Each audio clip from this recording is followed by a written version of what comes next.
Hezké odpoledne všem. Posílám tady z našeho nahrávacího studia, jak řekla Hanka.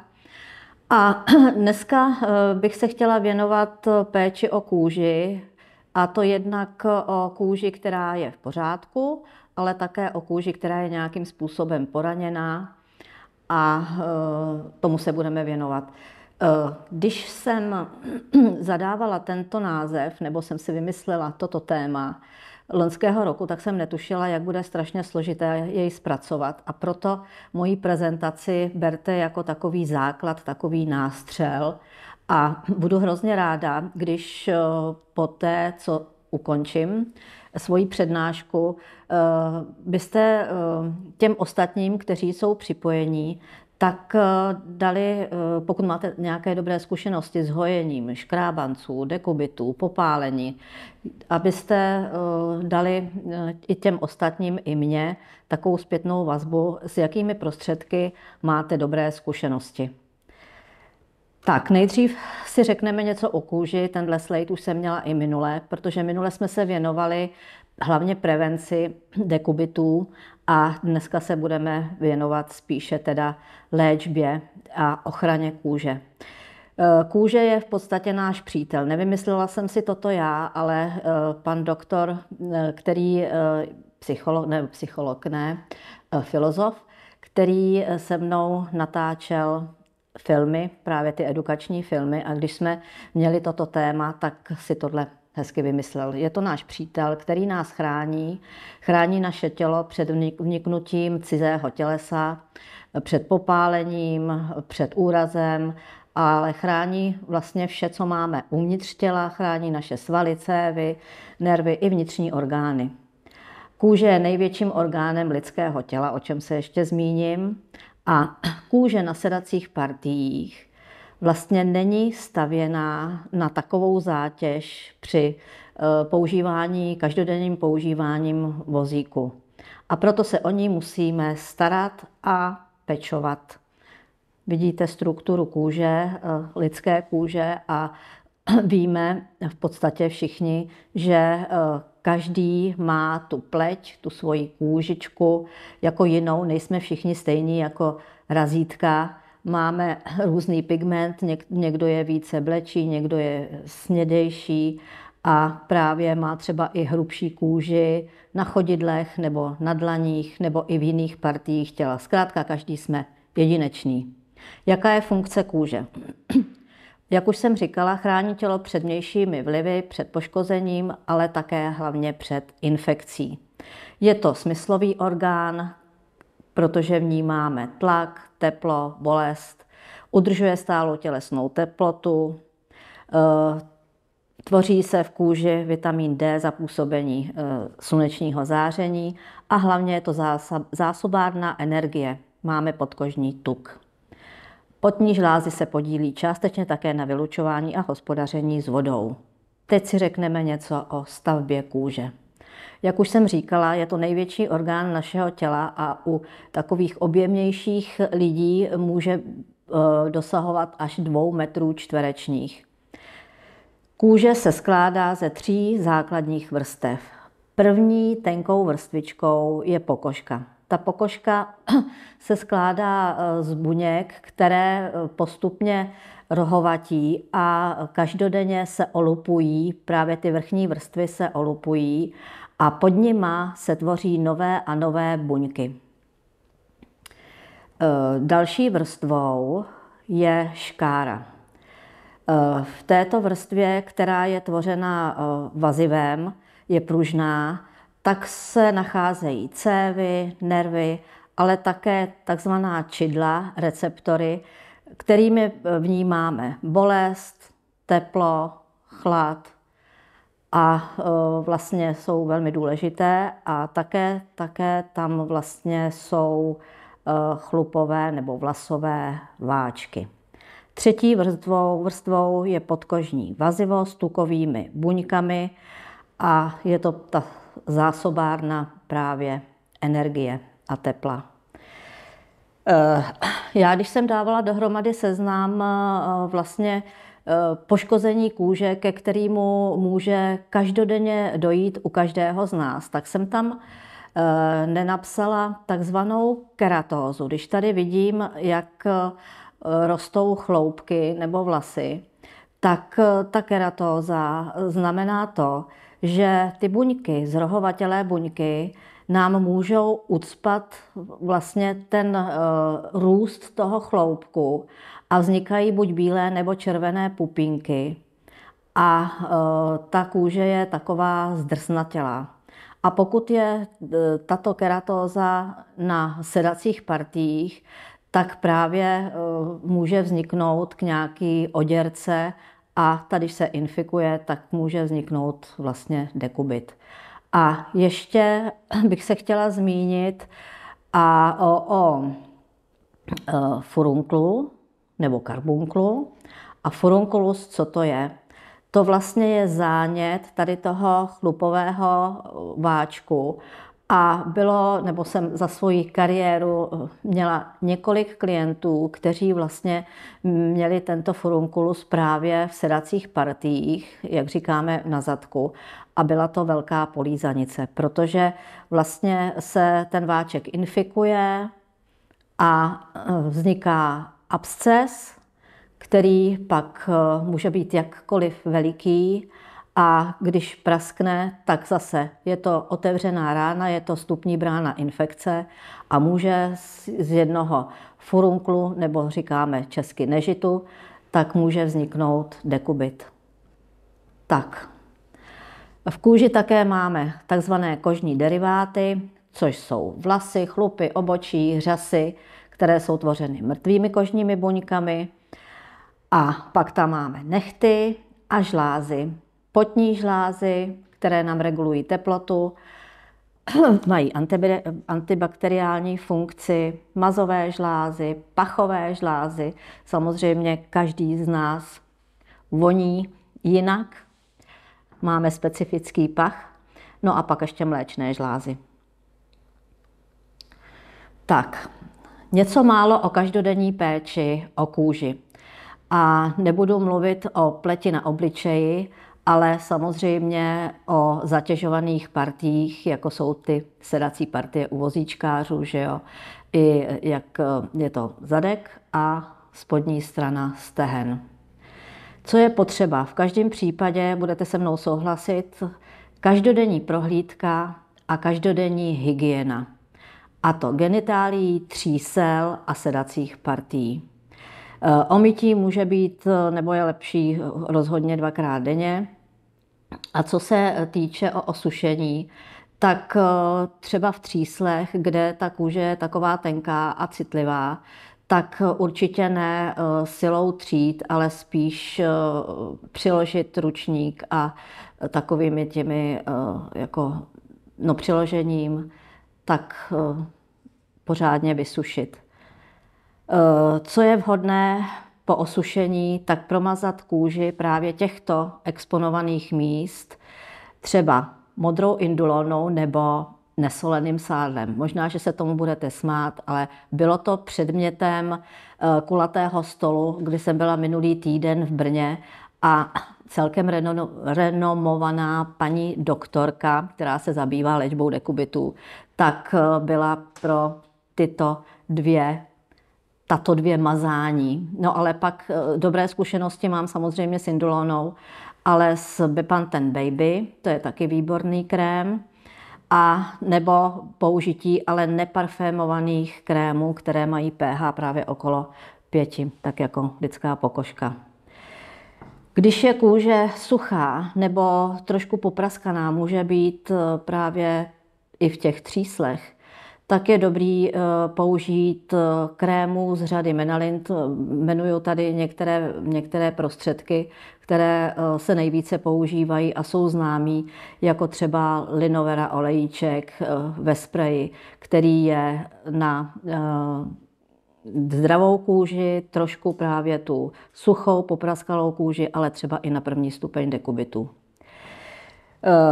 Pak je vhodné jako prevenci na porušenou nebo citlivou právě kůži v těchto partiích dávat bariérový krém. Ten bariérový krém je v podstatě, já to tady mám rozdělený na dva, bariérový a ochranný krém, ale ten bariérový krém je vlastně ochranný také, protože chrání kůži před macerací nebo že jo, při inkontinenci a při poškození. Takže je to třeba Askina, Confil, Cavilon. To jsou takové známý bariérový krémy, ale i ochranné krémy. Ale já jsem to rozdělila na dvě části, bariérový a ochranný krém, protože v tom ochranném krému je už jako přimíchán zinek a to jsou Sudokrém, Molicare, Skin, zinková mast a další, kterým se budu věnovat spíš právě při léčbě opruzenin. Jo, právě když už ta kůže je začervenalá, tak aby se ta opruzenina nerozjela. No a aplikaci mastí ne roztíráním, ale je lepší poklepáním, když už pak tu kůži vidíte, že je načervenalá, tak jako netřít. Jaká jsou běžná onemocnění a poranění kůže, s kterými se můžeme každodenně setkat? Tak je to pořezání, škrábance, popáleniny, opařeniny. Tady pěkně vidíte klasickou popáleninu od tetraplegika při držení hrnečku s horkou vodou nebo horkým čajem. Omrzliny, poleptání, štípance, velký štípance můžou být na zadku taky velkým nebezpečím pro vznik dekubitů, ekzémy, alergie. Vzpomněla jsem si na vlastně vozíčkáře, když jsem měla před 3 nedělemi alergickou reakci na antibiotikum. A ta reakce naštěstí teda nebyla tím, že mi otekly dýchací cesty, ale otekly mi sedací partie. Takže to bylo hodně nepříjemné, ale když jsem si představila, že takovýhle zduření by měl člověk, jako který sedí na vozíku, tak by to byla teda nějaký dekubit, by z toho mohl být už i při krátkodobém sezení, protože se sedět moc nedalo. No, pak to jsou kožní záněty, rakovina kůže a dekubity. A o těch furunklech a keratóze už jsme se zmínili. Takže, jak na odřeniny a škrábance. Právě tyto, dejme tomu, nevážná zranění, tak můžou být právě na těch choulostivých místech, které jsou zatěžované, jako jsou sedací hrboly nebo křížová kost a vlastně celé sedací partie, tak jsou velmi nebezpečné a jsou vstupní bránou infekce, z kterých se může právě vyvinout dekubit. Co je potřeba? Určitě očistit vodou s mýdlem, vydezinfikovat antibakteriálním prostředkem, jako je betadína, jodizol, Actimaris hodně se používá a další a další. Já jsem vždycky vyjmenovala jenom jich pár, těchto prostředků je široká škála.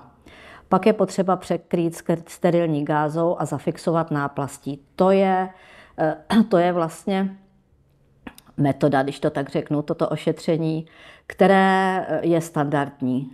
Ale u našich klientů bych preferovala určitě buď hydrokoloidní náplast, jako je Granuflex tenký, anebo tu Askinu Derb Transparent, který vidíte tady na lokti jednoho našeho kolegy, který spadl z vozíku. A moc si to chválí opravdu a je to vidět, ta rána se rychle hojí vlastně za vlhka a za tepla. Opruzeniny. Opruzeniny trápí statisticky víc muže, ale jsou velmi nepříjemné pro všechny, ať jsou to lidi chodící anebo vozíčkáře. Jak opruzenina vypadá? Tohle je počínající opruzenina právě v třísle. Má červené zbarvení, ale ta kůže je neporušena. Tak to začíná. Příčinou je buď mechanické dráždění kůže o kůži, ale samozřejmě vlhkost, teplo a když se objeví pak bakterie a vlastně ta opruzenina může přejít až do takovéhleho stádia, tak pak se na to musí dávat pozor, aby nevznikl dekubit. Právě tuto fotku mi poslala jedna paní, kdy pečovala o manžela a vlastně toto už je infikovaná opruzenina. Nejčastější místa jsou třísla, genitálie, podbřišek, podpažní jamky a jak už jsem se zmínila, tak léčba je mastmi, krémy s obsahem zinku, jako je sudokrém, přímo zinková mast, pitiol, ribylka, molicare skin a tak dále. Takže jestliže máte někdo zkušenosti s nějakým jiným prostředkem, tak budu moc ráda, když dáte svoji zkušenost k dobru na konci v debatě, diskuzi. No, zase tak, jak už jsem říkala, je lepší nanášet poklepáním a netřít a nevtírat násilím mast právě do kůže, do zarudlé kůže. Komplikací jsou právě kvasinková nebo plísňová infekce a pak je potřeba už léčit a natírat antimykotickými mastmi s protizánětlivým účinkem s obsahem klotrimazolu, který je obsahem i masti, který určitě znáte, Canespor nebo Canesten. A jak na popáleniny? Tohle se může stát raz, dva, to je popálená noha od horké vody ve vaně a vznikne z toho takhle vošklivá popálenina, tak co je potřeba ihned. Ihned je potřeba chladit lehce studenou čistou vodou a překrýt sterilním krytím. Pokud člověk má na sobě oblečení a nelze lehce sundat, tak nesundávat a když vlastně, jak tady mám napsaný a učili jsme se minulý týden v první pomoci, jestliže je popálenina ve velikosti 2 dlaní postiženého, musí se volat záchranka. Hlavně právě, když jde o dlaně, obličej, genitálie, chodidla a podpaží. Tak, lze použít chladný obklad, jako třeba obalenou zeleninu z mrazáku, ale ne ledovat. Když pak vzniknou puchýře, tak je nechat být, nepropichovat, ale když sám puchýř praskne, tak použít určitě zásad při otevřené ráně, vydezinfikovat, překrýt sterilním krytím. A když máte spáleniny od slunce, tak je nejlepší pantenol, což jistě všichni víte. Tak, dekubit se nesmí splést s takzvanou kontaktní dermatitidou. Taky už jsem o tom mluvila, protože ta dermatitida se léčí krémy s pantenolem, s vitamínem E a se zinkem, a ne jako dekubit. Takže v podstatě je to samé jako na opruzeniny. Většinou to vzniká, tohle je zrovna dermatitida kontaktní, ale z alergie na prádlo. Jaké jsou fáze hojení rány? Tak, budeme mluvit o hluboké ráně, o dekubitu. Tak jednak je to fáze čistící, první fáze, že jo, zánětlivá, exudativní, to znamená, že ta rána produkuje určitý výpotek, rána může být oteklá, zarudlá, samozřejmě, že bolí, pokud je na místě, které člověk cítí, může být zvýšená teplota a může dojít k nekróze, kterou tady vidíte v oblasti sedacího hrbolu. Ta nekróza, aby se rána vůbec mohla hojit, tak ta nekróza se musí odstranit. A to odstranění, kterému říkáme debridement, tak lze buď chirurgicky, nebo enzymaticky či autolyticky, právě hydrogely, o kterých budeme mluvit, které se dají do rány a překryjí se a vlastně tu nekrózu rozpouští. Ale trvá to samozřejmě delší dobu, než když se odstraní nekróza chirurgicky. Ale taky lze ultrazvukem. speciálně ultrazvukem na nekrózy. No, další fáze je fáze granulační, tvorba nových cév granulační tkáně, kterou tady vidíte, jakou má charakteristiku. A tady taky je vidět. To je taková čistá, hezká rána. A pak je fáze epitelizační, kdy vlastně se tvoří ostrůvky nové kůže anebo se hojí rána od okrajů. Tak a jsme u starých slajdů. Co je dekubit? Už samozřejmě všichni, kdo jste přihlášení, tak znáte. Je to proleženina, u vozíčkářů hlavně prosezenina. Všichni víte, na kterých místech sedacích partií se dělá, hlavně na sedacích hrbolech. A je to rána, která je způsobená tlakem, který buď trvá dlouho, anebo je vysoký. Zpomalí se, až zastaví krevní oběh v měkkých tkáních, právě jak jste viděli tu kůži, a dojde k odumření tkáně, k nekróze, k takzvanému nekrotickému vředu, kdy odumřou svaly, šlachy a bohužel i kosti, a pak hrozí odstranění právě kosti, když to je na sedací kosti, na sedacím hrbolu nebo na kyčelním kloubu, tak se musí odstranit až prostě ta nekrotická a napadená tkáň bakteriemi infekcí.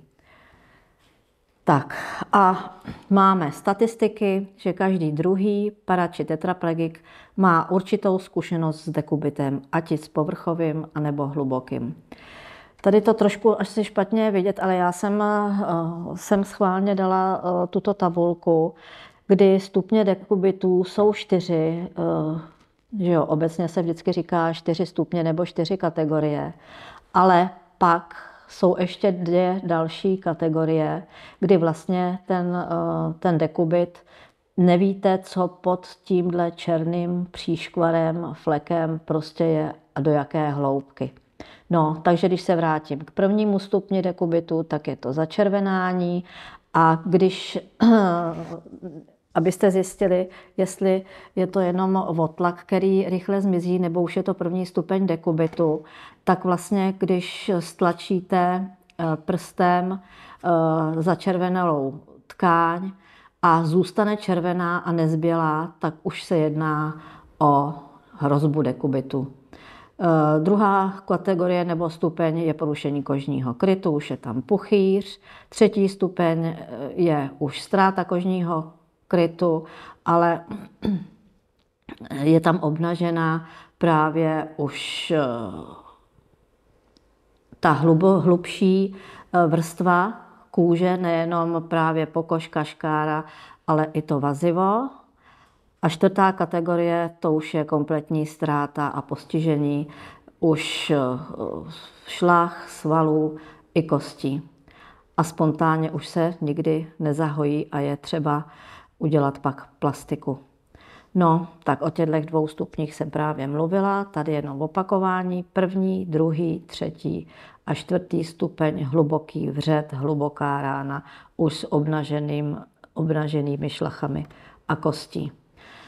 Jak poznám, že mi hrozí dekubit? Tak, už jsem jenom říkala to zjištění, jak zjistím, jestli už je to první stupeň dekubitu, ale máme buď kožní defekty, které se projevují povrchovými změnami na kůži, jinou barvou kůže, porušenou kůží, zduřením, puchýřkem, a může to vlastně už znamenat, že je to dekubit. Ale vy to vidíte. Jo, to místo je prostě vidět. Ale pak jsou dekubity, které vznikají z hloubky a vlastně příčinou je tlak, jako vždycky, ale tyto dekubity, kdy vlastně na povrchu nevidíte téměř nic zpočátku, až pak je vidět zduření, nebo tam může být něco mrňavého, nějaký stroupek jenom, a vlastně člověk netuší, že vlastně pod tím je to podminovaný. Takže se projevuje celkovými projevy. Člověk se necítí dobře, může mít zvýšenou teplotu, ale celkově je mu špatně a může mít podezření třeba na infekci močových cest. A když je moč v pořádku, tak se zjišťuje, že vlastně se může klubat i dekubit z hloubky a pak vznikají hluboké vlastně rány, takové krátery.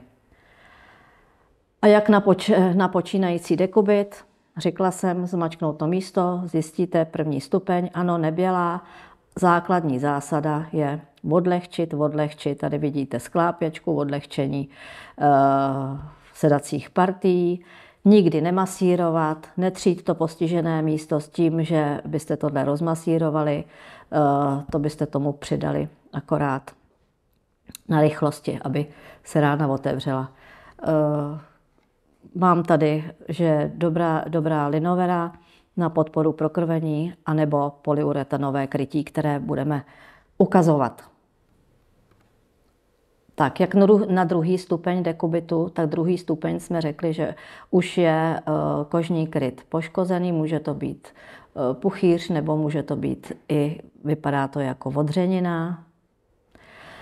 Tak, je to otevřená rána jako vstupní brána infekce. To už je nebezpečný, tak se musí osprchovat a nejlépe je sprchovat denně, tak jako sprchují pacienty s dekubitama v liberecké spinálce a proto se jim tam taky takhle hojí. Obklady oplachovými roztoky určitě všichni znáte Prontosan, Actimaris, Debriacasan, Hydroklín. To jsou vlastně oplachové roztoky od různých firem. Když je rána už právě hlubší, nebo opravdu už tam ten kožní kryt není, tak se může přiložit na nějakou chvilku gáza napuštěná tím roztokem. Tak jak se to pak dělá teda už u hlubších dekubitů, třeba 3., 4. stupně. A pak je potřeba překrýt to antibakteriálním krytím s obsahem jodu či stříbra. Znáte asi všichni Idadín, kde je povidoniod, Altrauman se stříbrem a další prostředky třeba s medicinálním medem. A navrch sekundární krytí. Někteří klienti využívali spíš asi v dřívějších dobách, a to dost, protože jsme je měli na zapůjčování i biolampu, která může podpořit právě regeneraci. No a jak na léčbu hlubokých a rozsáhlých dekubitů, to už nezvládnete sami a vždycky je potřeba samozřejmě navštívit lékaře, buď centrum na prohojení rán, nebo nejlépe svůj spádovou spinální jednotku. A vlastně ta léčba hlubších dekubitů vždycky musí být komplexní. To znamená, že se zaměřujeme na výživu, protože ten člověk může být i jako silnější a budete si myslet, ten jako dobře baští, ale on může být i podvyživený. Zaměřujeme se na hydrataci, na odlehčení polohování, samozřejmě základ, čisté lůžko a čistý antidekubitní sedák. I když řeknete, proč to tady píšu, když ten člověk nesmí sedět. No, ale když začne pak vysedávat, vždycky je potřeba antidekubitní sedák, i když se ten dekubit hojí.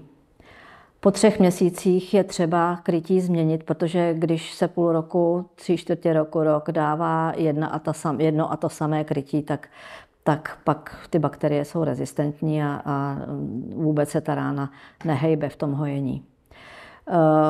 Je potřeba dávat vhodná krytí v jednotlivých fázích hojení.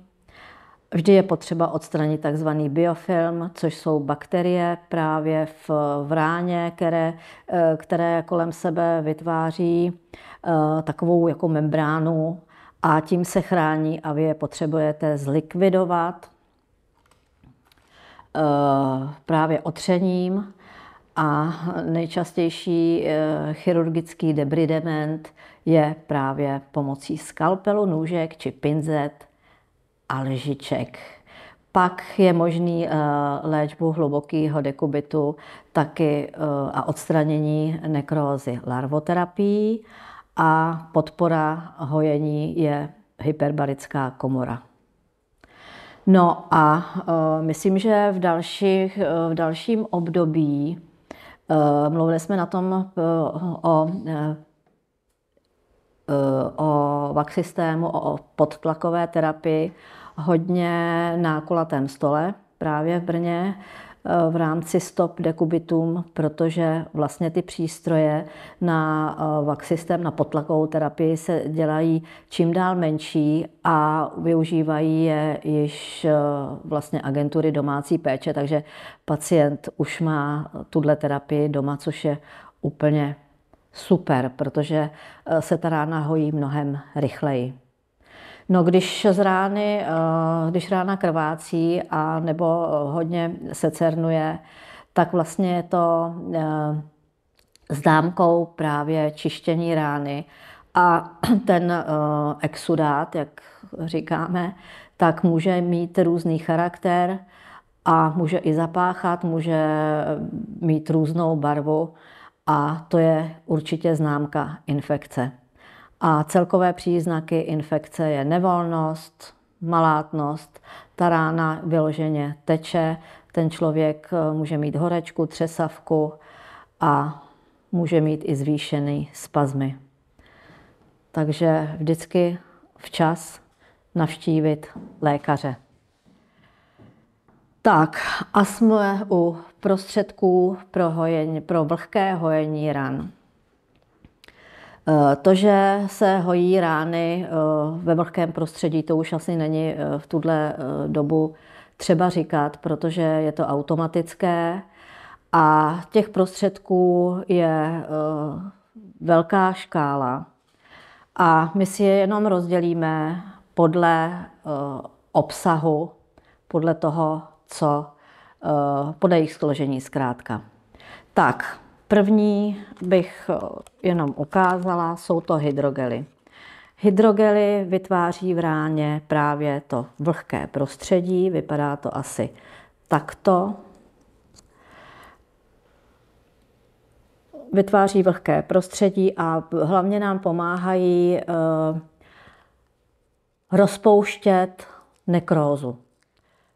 Takhle to ještě vypadá. Jo.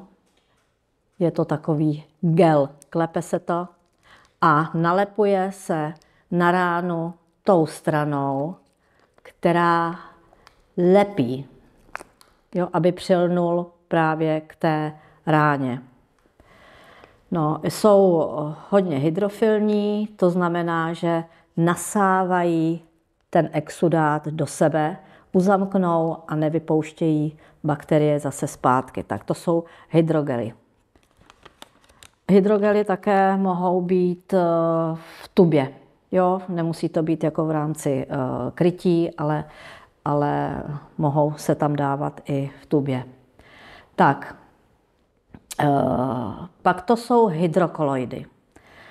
Pamatuju si dobu, kdy se sem začal dovážet Granuflex a opravdu to byl průlom v léčení ran a hydrokoloidy vlastně obsahují ten koloid a zase, tak jako hydrogely, vytvářejí gel. Ten exudát vlastně v kontaktu s tím hydrokoloidem vytvoří takovou hmotu, gel, a pod tím se rozpouští zase buď nekróza, anebo se používají už i proto se jmenuje Granuflex, i na ránu, která je v té fázi hojení. Tak, to je ten. Pak to jsou pěny. Pěny, které, když to zmačknete, tak máte pocit, že to je tenký molitánek. A vlastně jsou to pěny hydropolymérové, polyuretanové a některé obsahují i silikon. A zase se dávají na rány, které se cernují a pohlcují, proto pohlcují vlastně ten exudát a zamknou ho do sebe, nacucají se a proto vlastně pomáhají v tom hojení. A při této příležitosti to je čtvereček. Já ho ještě můžu ukázat, co je vevnitř právě. Možná na kameře je vidět, jak se to leskne a mně se k tomu přilepí ten prst. Takže možná laik by řekl, no přeci to nemůžu nalepit tím lepidlem na ránu, ale to je správná strana, tou lepící stranou vlastně kráně. A má to okraje a vlastně přilne to k okrajům té rány a může tam být i několik dnů. Když se začne okraj odlepovat, tak je samozřejmě potřeba ten obvaz nebo to krytí vyměnit. A toto pěnové krytí může mít i různý tvar. Už jsme si ho tady taky ukazovali. A toto je krytí na patu. Právě, že pěkně obemkne tu patu. A pak je tady krytí na důležitou část těla a to je vlastně na křížovou kost. Takové srdíčko. No a pak je krytí, které má takovýto tvar, ale je hodně pružné, takže je to na části těla, kde máte nějaký ohyb. No, třeba řeknu na koleno, protože to pruží do různých stran. Takže to byly pěny. A jo, ještě řeknu k těmto prostředkům, které jsem ukazovala, jak na paty, tak právě na tu křížovou kost, tak se používají i preventivně. A mají, toto krytí má vícero firem a vlastně zabrání právě, protože jsou měkoučké, tak zabrání tření a i tlaku právě u pacientů, kteří třeba leží někde na áru a jsou v umělém spánku nebo bezvědomí. Tak a pak to jsou algináty. Algináty obsahují vlákna z mořských řas. Je to, když vyndám toto krytí, tak to vypadá tak trošku jako filc, ale jsou to mořské řasy, je to přírodní materiál a vlastně zase odstraňuje nekrózu, protože se do toho vpíjí a využívá se i ve fázi granulace. Takže to jsou takovýto krytí. Tak. A dalším krytím, které se hodně využívá právě na infikované rány, tak je to krytí s obsahem stříbra. Má takovouto šedivou barvu opravdu jako stříbro, je to tenká folie a zase se dává na ránu. Je to napuštěná mřížka právě tím koloidním stříbrem. A zbavujeme tím ránu bakterií. A tak, jak tam mám napsáno, spoustu tohoto krytí, kterým jsem už jmenovala, tak může být několik dní. Tak, pak máme krytí s aktivním uhlím, který bohužel žádný vzorek od žádné firmy nemám, ale to aktivní uhlí nebo toto krytí se dává hlavně na rány, které jako tečou a zapáchají, zbavuje to a jsou vlastně infikované, že jo. Tak, pak ještě bych ukázala transparentní krytí.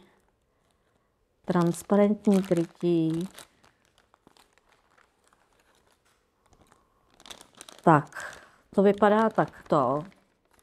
A když řeknu, že je transparentní, tak to znamená, že ve finále je průhledné. Jo, může to být krytí s hydrokoloidem, zároveň je to takováto folie, která teda pěkně drží, ale myslím, že to vidíte. Ta průhledná část je ten originál, když to sloupneme a zase to lepíme tam, kde to sloupnu, tak to lepím na tu ránu. Je to tím, co lepí i na prst. A když se řekne transparentní, tak je to průhledný. Tak, pak a toto krytí se používá v té fázi hojící nebo epitelizační. dobře propouští světlo a hlavně vidíme, jak se ta rána hojí, vidíme na ní. Tak, pak je krytí nepřilnavé, které se dává na granulující nebo epitelizující už ránu, kdy už se rána hojí. A jsou to krytí, které vypadají právě různě jako mřížka. A mřížky jsou napuštěny různou látkou.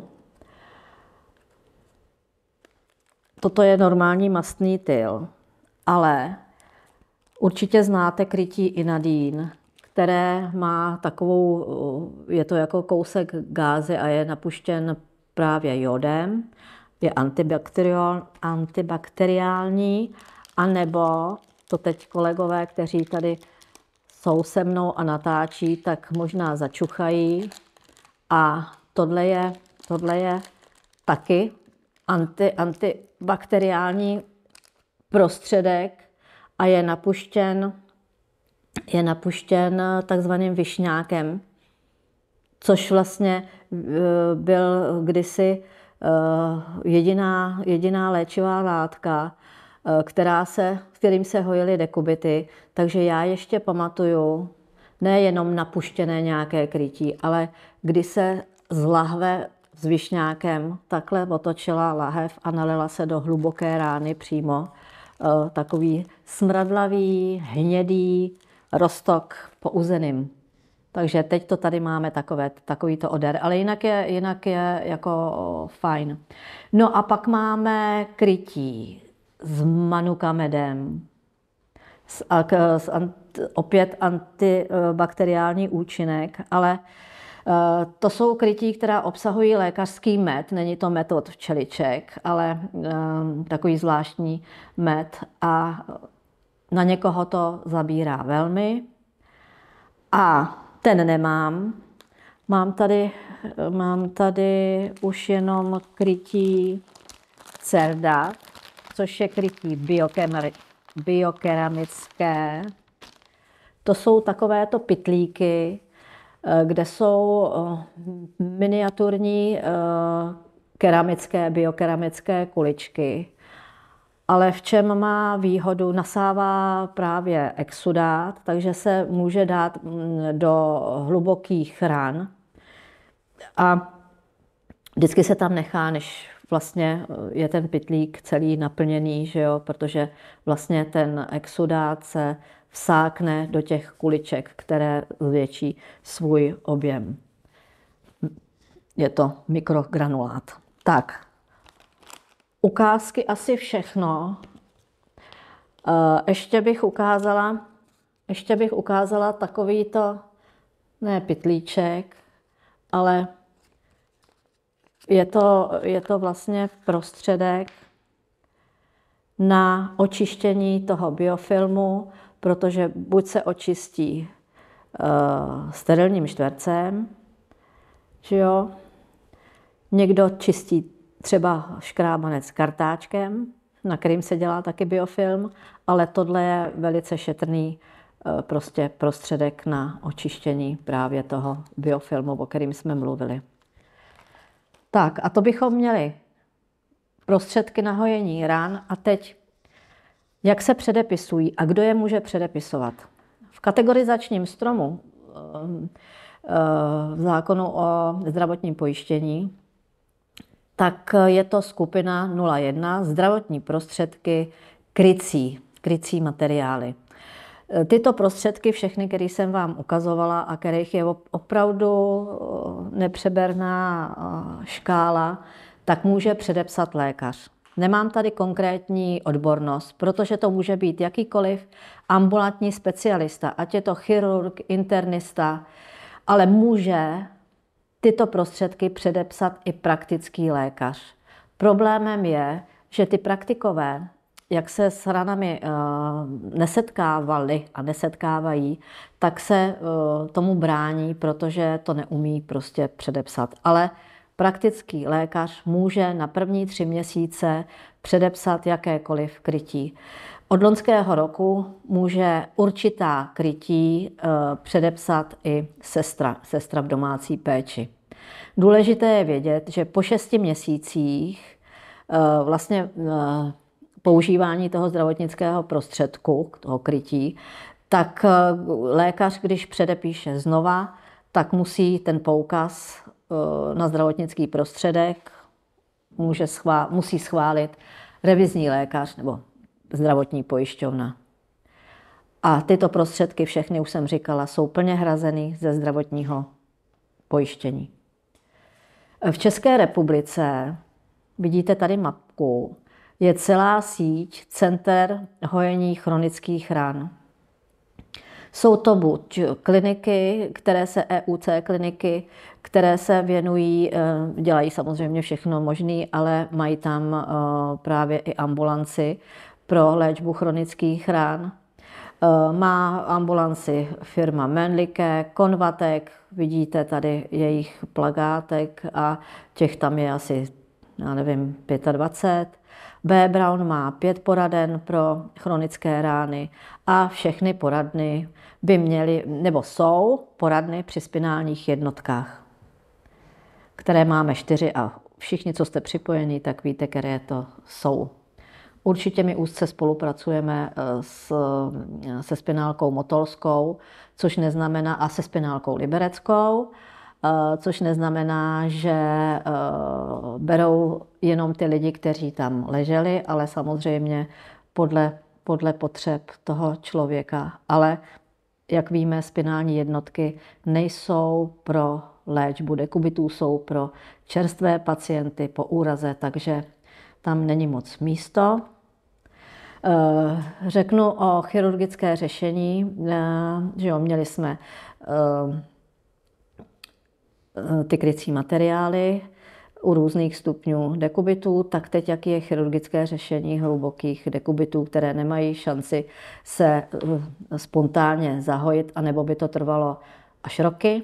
Takže zásadní je nekrektomie, kterou moc nechtějí dělat chirurgové, což je špatně, a pak následné, že jo, čištění rány právě těmi krycími prostředky, jak jsme o nich mluvili.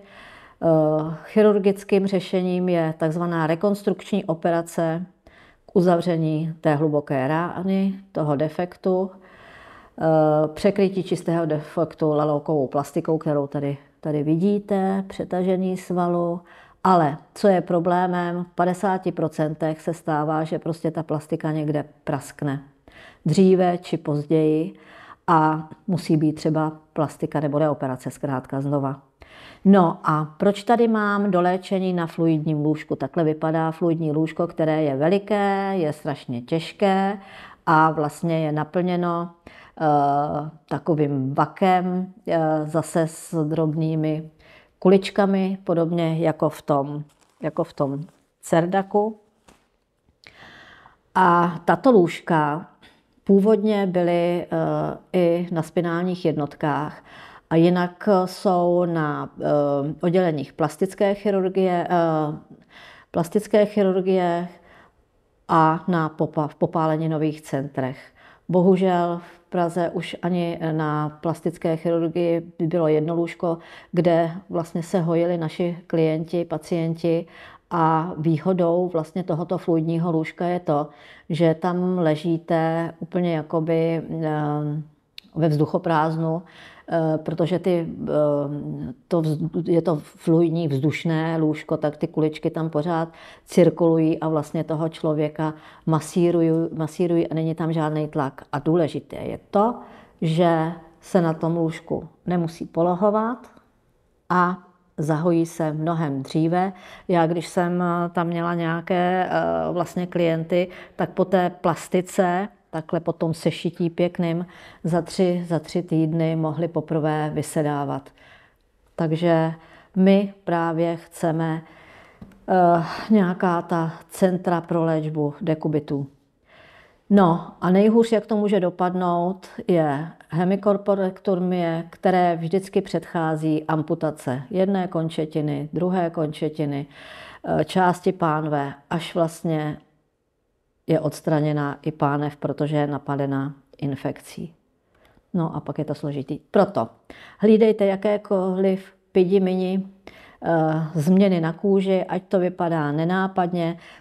Tato nekróza, suchá, ten člověk myslel, že tam má jenom nějaký stroupek a když se to odstraní, tak pod tím se pak objeví jako hluboká rána. No, hlídejte změny i na zádech. Tohle je třeba, mluvili jsme o frunklech, tak tohle je třeba karbunkl a je to právě vícečetný zánět toho chlupového váčku. No, fotky prosezenin znáte, protože jsou na známých místech. Prevence znamená, melu o tom pořád, sedět na vhodném antidekubitním sedáku, kontrolovat sedák, kontrolovat sebe, nesedět na sedáku bez poblachku, mít dobře nastavený vozík, aby se člověk nemusel pořád rovnat a vlastně nedocházelo k nějakému tření, dodržovat režimová opatření, odlehčovací techniky, kontrolovat si pozici sedu v zrcadle, když dojde k nějaké patologii, vždycky to odnese zadek. Tak a to jenom shrnu, jak bojujeme proti dekubitům právě v rámci členství v pacientské radě, v komisi pro zdravotnické prostředky. Jsem v komisi pro domácí péče, v které určitě máme jako CEPA velkou podporu. Spolupracujeme na portálu www.dekubity.eu. Každý rok se účastním kulatého stolu Stop dekubitům. Letos jsem právě měla tam přednášku, prezentaci o úloze naší organizace v boji proti dekubitům a jak je důležité právě dobře taky sedět. No, máme skupinu terciární péče, kde jsme všichni zástupci CEPy, Paraplete a Paracentra Fénix a náš hlavní úkol je boj proti vzniku dekubitů, takže prevence a léčba. A vlastně jde o úsilí o vznik tzv. Buď centrové péče o spinální pacienty s nadhraničními těma vošklivýma, hlubokýma dekubitama, nebo tzv. Dekubitální jednotky. A já nabízím v laboratoři zdravého sezení měření tlaku pod sedacími partiemi, nebo když byste chtěli pomoct právě s tím sedem, korekcí sedu a tak dále, aby to riziko vzniku dekubitů na zadku bylo co nejmenší. Užitečné kontakty bych jenom všechny znáte, jsou to různé firmy, které distribuují právě tyto krycí materiály, ale na stránkách Dekubity EU najdete spoustu užitečných rad a můžete se kouknout na stránky organizace www.zahojíme.cz, které mají taky ambulance pro hojení ran, i když je to občanské sdružení, jako pacientská organizace a už měli ve své péči několik našich klientů s poškozením míchy a naše stránky znáte. Tak, děkuji za pozornost tady s fotkou hlavní sestry České republiky a ředitelky vlastně toho zdravotnického odboru, která nám hrozně drží palce, fandí a pomáhá a bude pomáhat. Tak, děkuji za pozornost.